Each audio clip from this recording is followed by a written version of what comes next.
We are two brown chicks changing the face of therapy on both sides of the couch. Thank you for joining us today. We are joined by Dozie Oheri, the lovely of Choose to Do Inc. Yes, ma'am. Choose to Who Do. we tried to do the live a couple weeks ago, and it was a whole thing on Instagram wouldn't cooperate, Facebook wouldn't cooperate. We are glad you are back to share your story, share what Choose to Do Inc. is all about. And was the brunch the first time you heard about it? The brunch was the first time that I heard about it, and Me it was too. so powerful to see some of the students that you work with, some of the young ladies that you work with, and hear their testimony. So first, let's tell them what. Right. So what is Choose to Do Inc.? Okay, so It's a good time to have Choose to this. Do Inc. I got that. Choose to Do Inc. is a youth organization that I started March 8th, 2016. Wow. Yeah, so it's two Your years. anniversary's coming up. Yes. I think I should celebrate it, but I don't You know. should. I don't know what to do though. And so, and it's a nonprofit that mentors underprivileged youth in the Greater Houston area. Love it. I love it. Yeah. So, launched it March 8th, 2016. January 2017, I somewhat created my first program. It wasn't like fully formed, but I had an idea. And it's called Breaking the Cycle. And that promotes self-love and leadership among girls 9 to 19 years old. I love that. So it's a 5-week program. I go out to a location, and we have 5 topics that we deal with each week. We talk about fears. We talk about creating a vision for yourself. We talk about how to speak to yourself in a kind manner. We talk about what healthy love looks like. And then on the last day, I turn into my Spa Day program. And the purpose of Spa Day is just to validate what makes the girls feel beautiful and unique. And also to give them a different perspective on what self-care looks like. Yeah. And so for Spa Day, we partner with other companies, other local companies, in particular female entrepreneurs that have something that they've worked on, a service or a good. And we have them come out and do what they do with our girls. And then they get manicures, and then we do workshops, that surround what they learned through Breaking the Cycle. I love that. Like, I want to take the program myself. Magic. Because can you imagine learning some of this as a 9 to 19? Right. Where so many of the messages that we get about what it means to be a woman, right, and what's expected of you. And I wasn't, lucky enough to get the message that take care of yourself and how you speak to yourself is, kindly and self-care. Like, oh my goodness, what would I be doing right now? That's what I was thinking. A lot of adults probably need that. And I was in a lot of I was in Girl Scouts, I was in an organization, I was in high school, and those weren't the focus. It was more about what makes you a respectable woman. Right. It was more, yes, Girl Scouts is about empowering you, but not in that manner, taking care of yourself per se. That's the just thing. what skills do you have and how can you use it to contribute to the world. Right. So I feel like that's completely different than what a lot of organizations are doing.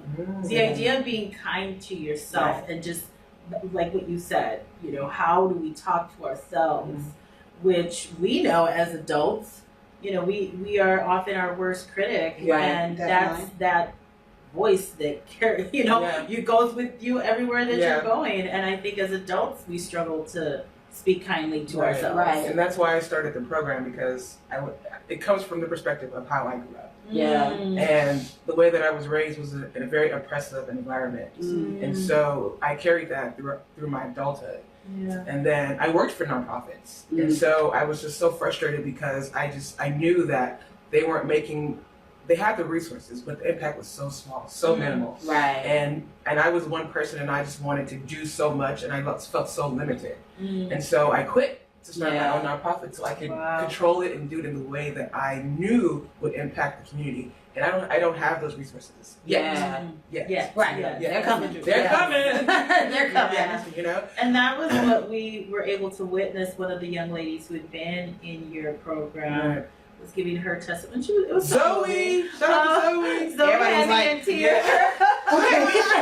Me in tears. I didn't know what she was gonna write. I gave her mom and us gave her the freedom to put down what she gained from the program, and so to hear her, so powerful. and she was the most quiet one, and I was just like, she was up there, yes, poised and yes, ready to in front of how many women? Like 100 Yeah. or something? yeah. But I wanted her to also know that we supported her in doing Yeah. that, and so that's why I and my intern Janique Alexandria went up there with her. Yeah. Because typically in our programs, it's set up to where it's not just the girls individually; it's all of us as a collective. Yeah. That's And so beautiful. the environment is set up to where we show support for each other. Right. And so we did that for her on that day too.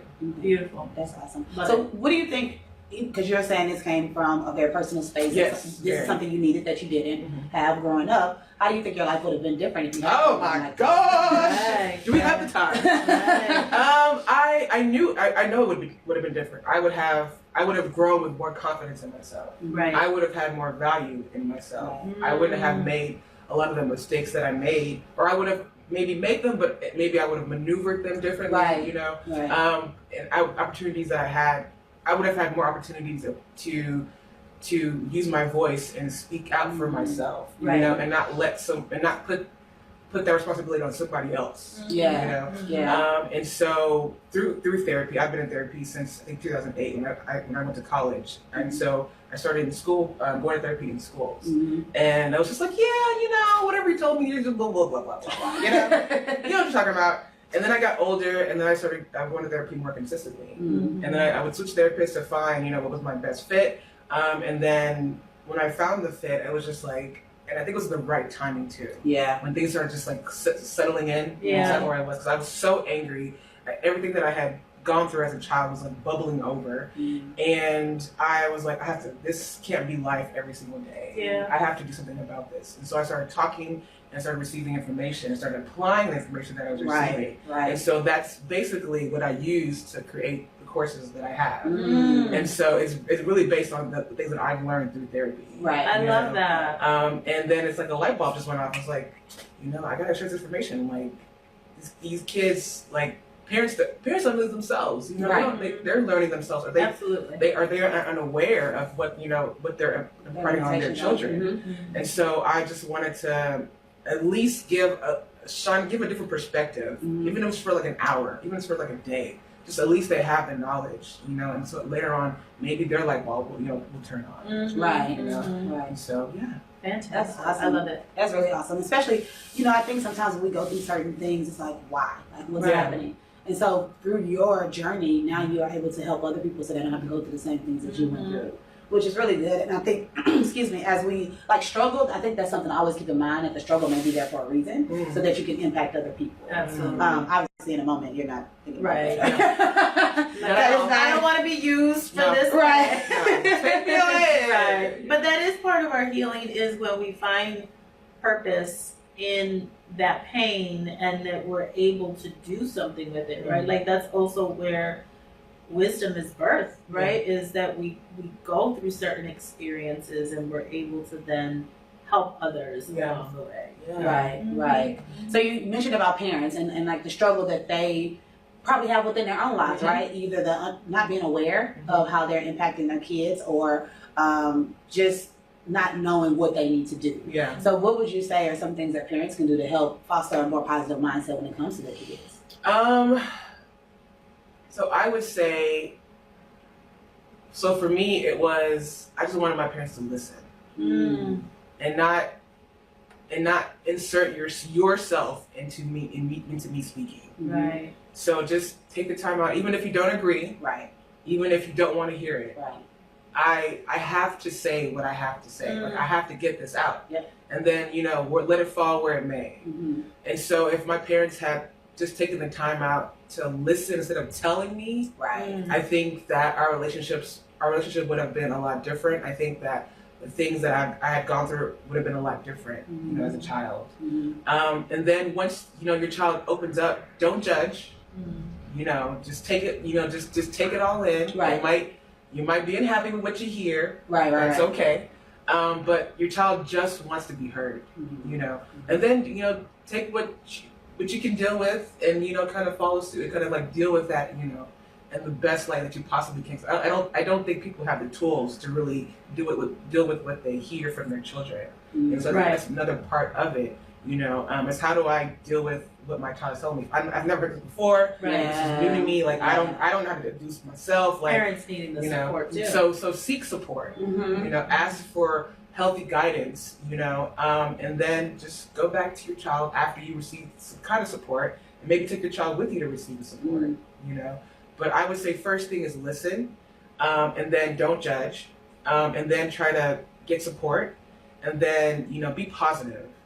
You know, I think a lot of times parents want to, they want to scold you. You know, Right. they want to, tell you what to do, and that language can be harsh to the information that your child is giving you. Right. And so I would say, be as positive as you possibly can. Yeah, work on that. With the word that you're given. Yeah. You know. Yeah. So yeah, that would be my advice. Fantastic. I think that's good. I think it's difficult sometimes to. I'm not a parent. It's difficult sometimes. I am. Though. It is right. hard. It's hard sometimes because It's you hard. want what's best for your child, Yes. right?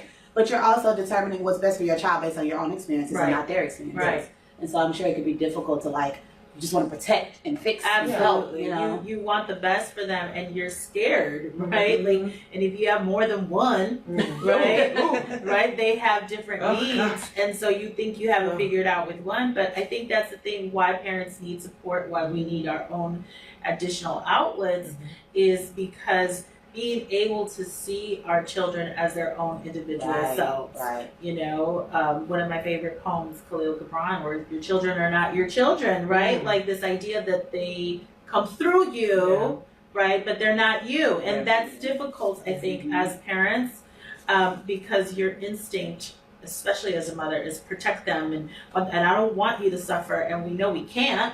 And so I think when children have the confidence in sharing things that with their parents, that maybe it's like, okay, if we can see one, it's a good thing that they're sharing with you, right? And then how do I process my Right. ish Right. about what I'm right? And so it's we definitely need our own support system. But I think if you can see that as they're coming to you, that's a good thing. That's a good thing. And so not shaming them, Yes. whatever that may be, to keep the channel open. Yeah. And allowing them to test their own autonomy and their and boundaries and all that kind of thing in the restraint of your home. Yeah. Right? So if you give them a little bit of freedom with that, then it's not so scary when they're out in the world. Yeah. Right? Because okay, I've seen you do this.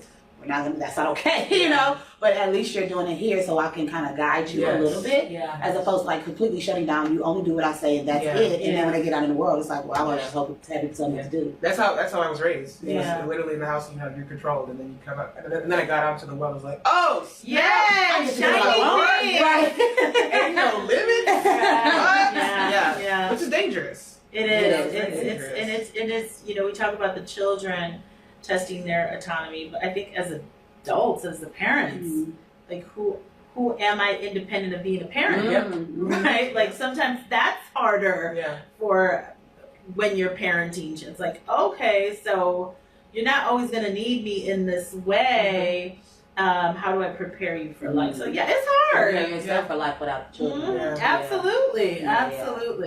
So if you could go back and talk to 10-year-old Dozie in the home that you grew up in, what type of advice would you give her? I would tell her that you are loved. You are special. There's nobody in the world like you. So use that as a pillar to grow. That is your foundation, is who you are. Right. And you're perfect. You don't have to change. You don't have to mold yourself. You don't have to try to be somebody else. You're just perfect just the way that you are, and the way that you're made. And I would trust. So I talk to my therapist often, and she's always like, "Dozie, you gotta trust yourself. Trust your instinct. Trust your instinct." And I'm like, and I've always felt that.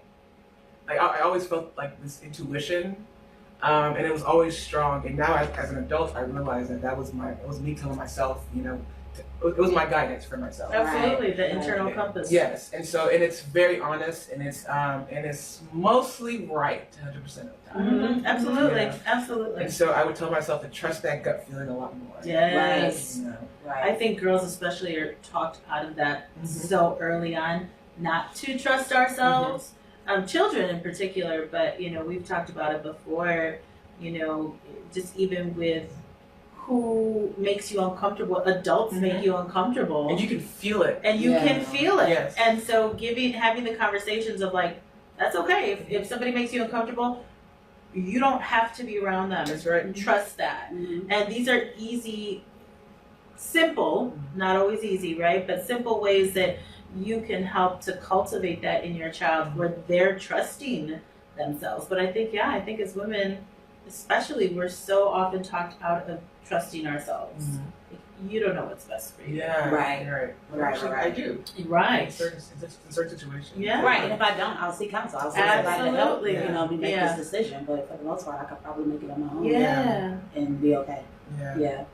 So when it comes to, I guess with self-confidence and that type of stuff, like what are some of your favorite resources? Whether books, podcasts? Yes. So I'm a nanny full time. I mean, part-time now. I was full time. And so I love children. And so being around children and like being able to coach them and being able to hang out with them, like that's like for me, because they're so active. Right. And it keeps me active, mentally and like physically, Right. I know. And I think I would be a great parent, We need people like you. Yeah, because parents are always like, Dozie, oh my gosh, like you go to the park and we're like running together, and I love it. I really do enjoy it. Yeah. And so I said, they're by coffee at 8 in the morning, they're by coffee. Okay. And so I hang out with children. And then I listen to podcasts, and so I listen to Black Girls podcasts. I listen to a little bit of trash podcast. I read, a little bit of self-help stuff. I listen to. There's this Dave Ramsey for financial advice, like NPR for business, so I can help to grow my business because people think that nonprofits are just for community service. Right. It's also a business. It's a You need a business. foundation. Yes. And somebody has to run it. There has to be a strategy. Right. And if you don't have a strategy, it's going to fail. Right. Yeah. So I listen to business podcasts to help grow the nonprofit. Love it. And then so this year I want to focus on health and wellness for myself. Because I have been a caregiver a majority of my life, and I don't want to be depleted in the journey that I'm on right now. Right. And so I started talking to my therapist about journaling for myself, setting an intention for the day, and a time to meditate. So today was the first day of my 2-week challenge. Yay. I'm doing that. Yay! So, Congratulations. thank you. I have an accountability partner, which is my cousin, and so we'll check in every day. But I want it to be a routine and a habit. Right. Because I noticed that people that are successful, they have a morning routine, they have a check-in routine, they have a night routine, or whatever it is to help them start their day and get through their day. Love it. That's So awesome. that's my new journey for this year. Okay. Love it. Yeah. That's awesome. I think it's definitely needed to be able to take time to get your day started. Yes, for sure. And so many of us, me included, I just started doing that recently, but it would be like I just jump up and go. Yeah. Right? Go, brush my teeth, take a shower, and then I'm on my computer already. Mhm. Like I've done nothing else in the Yeah. morning other than clean my body and then on the computer answering emails or doing whatever. So it's really important to kind of have that structure because it does help you feel like, okay, I've done something today that was for me before I went into things that was for everybody else. Yeah. Setting the tone for the day is so important. Mhm. Yeah. So you talk about your journey with therapy and finding a therapist. So why do you think therapy is dope? Oh my gosh, because if I didn't have therapy, I wouldn't have the skill sets that I do today to help me to navigate through my stress, or just situations that I am even unaware of. Like I've noticed, because I would before my current therapist, the ones I had before her, I felt like I could manipulate the session, And so when I got to my new therapist, and I told her, I was like, look, I think somebody's gonna be like boom, boom, boom, boom, boom, because I feel like I can tell you, I can kind of control this. And she was like, okay. And so she has, given me skills and skill sets that, that help me to deal with day-to-day stuff, stuff that happens in a minute, just things that I was unaware of, that I thought, that I had a handle on. Like I got to her and she was like, nope, I was like, oh, okay, I thought this was this and this was that. And she was like, no, and then we talked about it. And so I think therapy is important to get a different perspective. To go to someone, you know, even if like you don't want to go, just like somebody that you can release to, somebody that you can talk to, like, get things off your chest, and then like have a solution to deal with it, not just get it off your chest. Right. You know, and I don't have the degree, I don't have that, you know, that tool. So somebody else does. So I want help. Yeah. You know, and I need help. Yeah. So that's we why, all do. We all you know, do. everybody needs help. So why not? Yeah. It's like, why not seek help if you know you need it? You know, but it's just something that's so hard to do. Sometimes I think it's a resistance. For sure. It is, you know, because it's one, the unknown of what it entails, what it's going to be, and two, change is not the most comfortable thing. Yeah. And so, as uncomfortable as you may be in your current life, to think about what it may look like to have to change everything up, and how does that impact your relationships, and how does that impact the life that you're currently living. People are just like, I'd rather stay here in this little discomfort that I know how to manage that I'm used to, as opposed to like moving into a space where I have no clue what could be on the change other is side. like. So definitely. So what makes you dope? Because I'm Dozie. I think what's always made me dope, I think, is that I'm a powerhouse. And now I can finally say that. That's amazing. You know, before I was like, I'd be in the corner, you're like a little mouse, you know. But I mean, like, I've always had these characteristics about me that were bold. And before I was apologetic about them. And so now I'm learning to be unapologetic. You know? And I like the way that feels. You know, I like that I like color. You know, I'm a dark-skinned woman. You know, I like that I speak loud. You know, and that I'm goofy and I'm beautiful. I got chocolate skin. Like, I love all these things about myself. And that I'm not perfect. And I stutter. Yes, I stutter. You know, I just all of that makes me dope. You know, because that's who I am. Exactly. You know, and so I'm just in the phase of like I'm not apologizing anymore. Like I'm great, you know, and I'm great because I have flaws, and I'm great because I have areas about me that are really cool. You know, awesome. So Love it. I love it. Yes, you are dope. We are dope. We are dope. So dope. So dope. So tell everybody how to follow you, how to follow Choose to Do Inc. Bring it back. Bring it back. Choose to Do Inc. How do they keep in touch? You can follow me on Instagram at Choose to Do Inc. At Choose to Do Inc. On Facebook also at Choose to Do Inc. On LinkedIn at Choose to Do Inc. and Dozie Oheri. On Twitter at Choose to Do Inc. And our website. Check out our website at www.choosetodoinc.org. Awesome. Yeah. Thank you so much. Yes. Oh, YouTube too. I'm sorry. YouTube. At Choose to Do Inc. as well. We'll make sure to have all of that in the show notes so that you can go follow, support, and really just figure out how do people like donate or anything like that on the website? So yes, you can go to our website at www.choosetodoinc.org to donate. We're currently looking for our 2019 board members. And so if you're interested in being a part of this dynamic board, then you can contact us. Send us an email at doheri@choosetodoinc.org. Donate at www.choosetodoinc.org. We're looking for sponsors as well. If you wish to sponsor the program or sponsor the organization, you can also contact us through our email. Awesome. Love it. Awesome. Make sure you support this amazing organization. Make sure you follow Melanin Mental Health at melaninmentalhealth.com, at Melanin Mental Health across social media, Melanin Health on Twitter, and check out the directory, our dope gear, what do we call it? Merchandise. Dope merchandise. Therapy, our official. Official. Therapy is dope merchandise. And if you have not already, we have a couple more weeks left for the challenge, the Changing the Face of Therapy challenge. So make sure that you are doing a video about why you're a dope therapist or why therapy is dope. Hashtag Changing the Face of Therapy, hashtag Melanin Mental Health, and tag Melanin Mental Health, and we'll repost you on our Instagram, and tag people that need to be a part of this challenge. Yeah. Tag And remember that if your account is private and you tag us, we can't see it. So That if you is do important. this challenge, your account needs to be public so that we can see it. or put it on Facebook or something, another account if you just need to keep it private for whatever. Right. So, thanks everybody for joining us, and we'll talk to y'all later.